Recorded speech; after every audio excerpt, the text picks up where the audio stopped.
ঈদ মোবারক, ঈদ মোবারক, ঈদ মোবারক।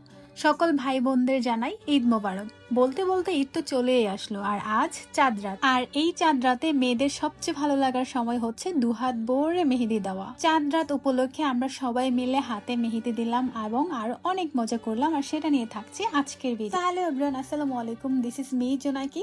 তো আজকে হচ্ছে চাঁদ রাত, আর চাঁদ রাতে হচ্ছে মেয়েদের সবচেয়ে ইমোশনাল পার্ট হচ্ছে মেহেদি দেওয়া। আর এই মেহেদি দেওয়াটা একটু গর্জিয়াস করার জন্য আমি কিছু হচ্ছে থিম সাজিয়ে নিয়েছিলাম, যাতে দেখতে একটু সুন্দর লাগে। মেহেদি দিব আর ডেকোরেশন হবে না তা তো হতেই পারে না, তো সিম্পলের ভিতরে আমি কিছু ডেকোরেশন করে নিয়েছিলাম। আর এই যে আমি দেখাচ্ছিলাম যে আমি কি কি করব, কিভাবে মেহেদি দিব সেটা। বাট এত কিছুর ভিডিও আমি সব সময় হচ্ছে আমার ছোটবেলাটাকে বেশি মিস করি, কারণ ছোটবেলায় সেই ঘন্টার পর ঘন্টা বসে থাকতাম যে কখন মেহেদি আমাদের হাতে দিয়ে দিবে।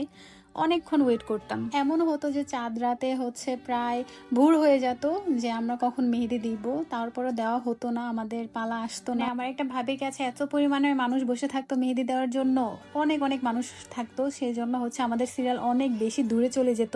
তারপর আমরা নাছর বান্দা ছিলাম, মেহেদি দিয়ে তারপরে উঠতাম। যাই হোক, এইখানে আমার কাজিন আমার হাতে খুব সুন্দরভাবে মেহেদি আর্ট করে দিচ্ছিল। এই যে ও অনেক সুন্দরভাবে মেহেদি দিতে পারে। মেহেদি দেওয়া ভাই অনেক ধৈর্যের কাজ, প্রায় 3-4 ঘন্টার মতন বসে তারপরে হচ্ছে মেহেদিগুলো দেওয়া কমপ্লিট করলাম। আর এখানে আমি খুব সুন্দর করে ভিডিও ক্লিপ নিচ্ছিলাম, কারণ মেহেদি দিব আর এত সুন্দর সুন্দর করে ভিডিও ক্লিপ নিব না তা তো হতেই পারে না। কিছু মানুষ বলে যে তাদের নাকি ঈদে কোনো ইন্টারেস্ট নাই। ভাই রে ভাই, আমার কাছে যদি ভরপুর টাকা থাকতো আমি সৌদি আরব গিয়ে ঈদ করে পরের দিন আবার বাংলাদেশে ব্যাক করে তারপর আবার ঈদ করতাম। মানে আমি এতটা বেশি এক্সাইটেড ঈদ নিয়ে।